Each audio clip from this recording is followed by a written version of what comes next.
Guys, ako ipakita ninyo ang Mabini Sky View Resort. Mao niya mangyadtuan pag last Saturday. Ari ka diri dapita magbayad sa imong entrance fee or mag-sign up ka sa imong pabook nga room.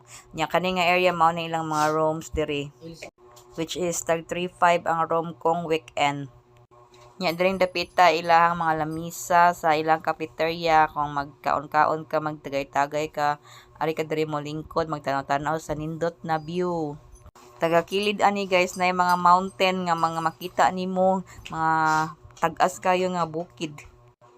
Ilang cottages na dire murag kag nasa langit, nasa babaw sa langit kay makita nimo tanan na view sa syudad. Mao nilang cafeteria.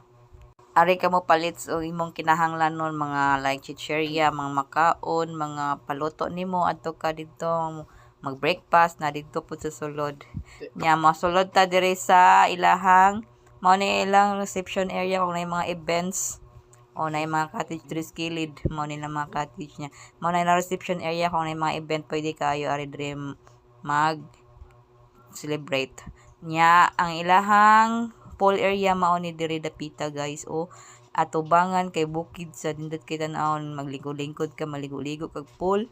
Perting nindot tay mong panan-aw, mawagtang imong problema.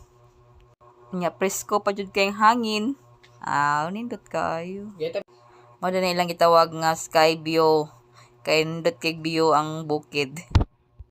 Nya guys, samtang gahuwat pa mi kay 2 PM pa man nilang check-in time. So napa Miss Cottage diri mag-standby sa mi diri dapita. Samtang gahuwat sa alas 2. Nag-picture sa midaan sa nindot na view sa bukid, sang background niya kay nindot kayo ko picture nimo. Mawagtang jud mga problema diri guys kung maari ka diri. Maong ka mo guys kung na mo extra budget dra ari na mo diri, laag-laag diri.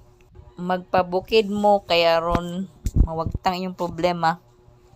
Uli wanay kwarta. Kamo diha kung ganahan mo magpabukid ari na mo diri sa Mabini Sky View.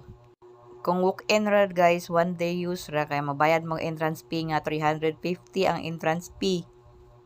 Mas makasave guro kung weekdays mo moari.